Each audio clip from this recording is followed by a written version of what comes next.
बिस्मिल्लाहिर्रहमानिर्रहीम, अस्सलाम वालेकुम। मेरा नाम सैन इकबाल और आप मेरे यूट्यूब चैनल देख रहे हैं। अगर अभी तक आपने चैनल को सब्सक्राइब नहीं किया तो आपसे रिक्वेस्ट है कि चैनल को सब्सक्राइब करें और कमेंट सेक्शन में अपनी कीमती राय से आगाह करते हैं।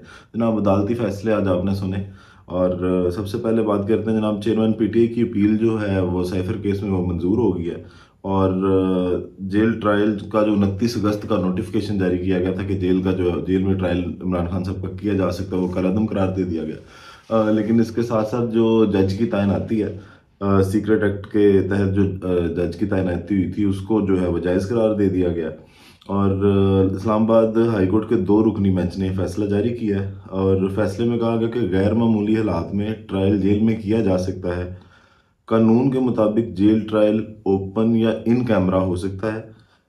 13 नवंबर को काबीना मंजूरी के बाद जेल ट्रायल नोटिफिकेशन का माजी पर इतलाक नहीं होगा।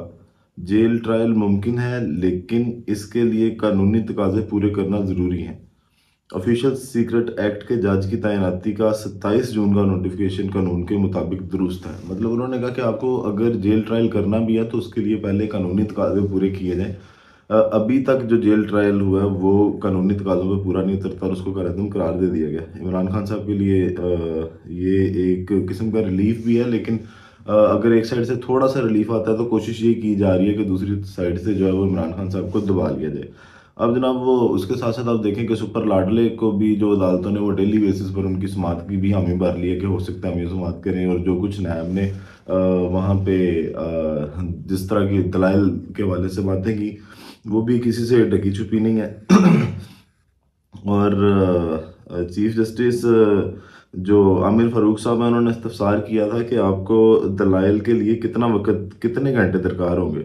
और आदम नज़ीर तारड़ साहब अदालत को बताते हैं कि हमें ज़्यादा से ज़्यादा 4 से 6 घंटे दरकार होंगे। मतलब वही केसेस जिनमें कई कई साल गुजर गए पाकिस्तान मुस्लिम लीग नून को, और नैब जो है उनके वो पीछे थी। और इससे नैब जिस तरह का इदारा है और नैब के थ्रू हमेशा ही पॉलिटिकल इंजीनियरिंग की गई है, वो आप अंदाज़ा लगा सकते हैं कि वही नैब जो कहता था कि जनाब ये लूट के खा गया शरीफ खानदान पाकिस्तान को, आज उनको शरीफ खानदान की ना कोई गिरफ्तारी चाहिए, ना उनको लगता है कि उन्होंने कोई करप्शन की है, और सारा कुछ जो है वो इशारे पाकिस्तान मुस्लिम लीग नून के अचानक हक में चलेंगे। और वो चाहे शहबाज शरीफ साहब का कोई केस हो या नवाज शरीफ साहब का केस हो, हर अदारे को इस टाइम जनाब उनसे अच्छा, उनसे शरीफ आदमी कोई नहीं लग रहा।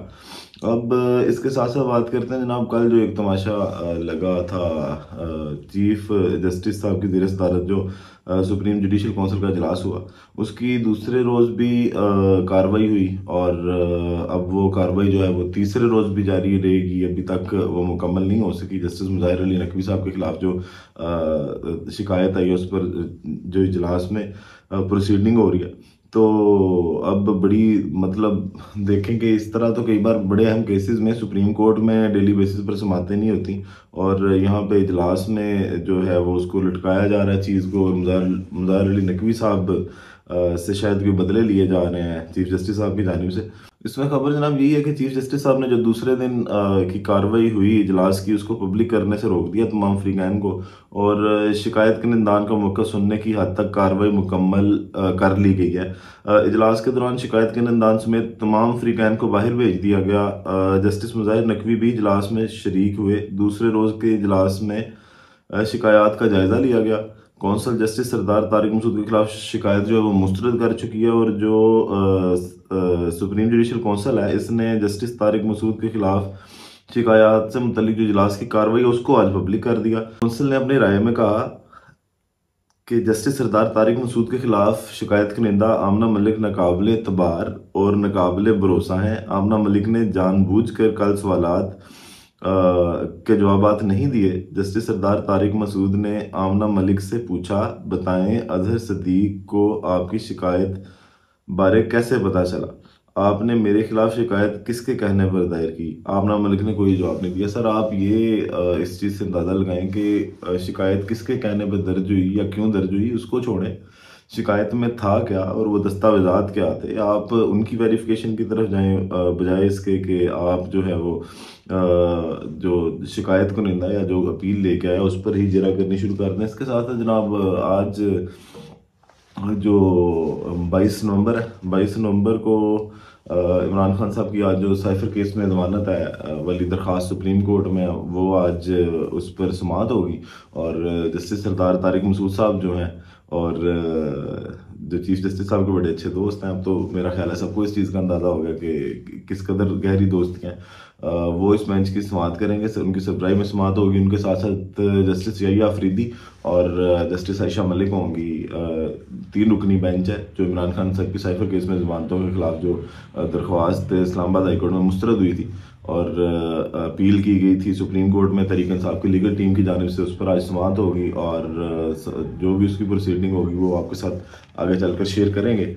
आज समाअत होने के बाद और नोटिफिकेशन जो है वो अटॉर्नी जनरल को भी और जो तहरीक इंसाफ के वकील हैं उनको सुप्रीम कोर्ट की जानिब से जारी कर दिए गए हैं। तो जनाब ये तो हो गए जो आज सारे अदालती मामला थे।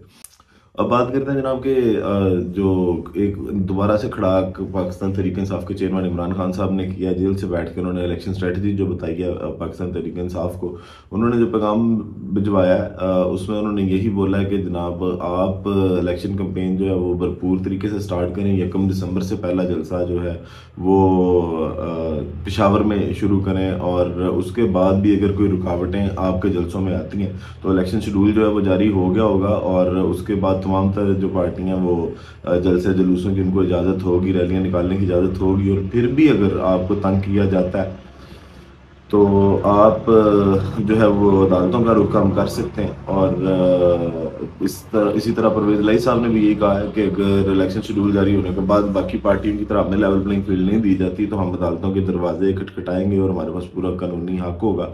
और इसके साथ जनाब पाकिस्तान तहरीक इंसाफ ने ये फैसला किया है कि वो एक हलके में 3-3 उम्मीदवारों को जो है वो इलेक्शन टिकट के लिए जो है वो शॉर्ट लिस्ट करेगी, ताकि अगर प्रेशराइज किया जाए किसी एक हलके को कि किसी एक मेंबर को तो दूसरा मेंबर उसके बैकअप पे, और अगर दूसरे को भी प्रेशराइज किया जाए तो तीसरा मेंबर उसके बैकअप पे हो। पाकिस्तान तहरीक इंसाफ की जानिब से फैसला किया गया है कि लोग अगर पाकिस्तान तहरीक इंसाफ को वोट देना चाहते हैं तो हम क्यों इलेक्शन में भरपूर हिस्सा ना लें, क्योंकि जितने भी सर्वेज हैं और जो तमाम तर मामला हैं इसमें अगर आप देखें तो तहरीक इंसाफ का ग्राफ जिस कदर ऊपर है, तो तहरीक इंसाफ को भी इस बात की समझ है कि अगर वो नहीं इलेक्शन में हिस्सा लेते तो उसका नुकसान पाकिस्तान तहरीक इंसाफ को भी है और पाकिस्तान को भी है। तो इसलिए उन्होंने ये फैसला किया कि हम जनाब हर हलके में इलेक्शन में 3-3 उम्मीदवार जो हैं वो अपने खड़े करेंगे।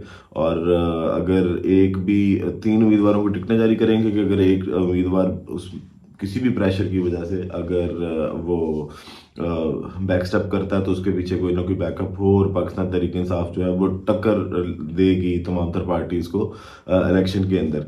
और अब जनाब सुपर लाडले साहब जो है वो उनका अवाम की तरफ कोई ध्यान नहीं है। मैंने हिसाब लगाया कि वो ज़्यादा उनकी कोशिश यही है कि वो सीट एडजस्टमेंट से डीलों के साथ बातों के साथ लोगों को ये बता करके चलें जी आपका वोटर भी है कि अगर हमें वोट दे दे तो शायद हमारी कोई इज्जत बाजे।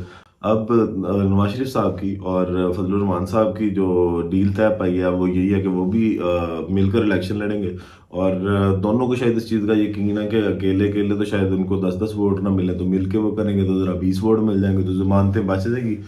बाकी वीडियो का इख्तिताम इसी दुआ के साथ कि अल्लाह ताला पाकिस्तान पर अपनी रहमतें करे और 25 करोड़ आवाम की मुश्किलात में आसानी करे। पाकिस्तान जिंदाबाद।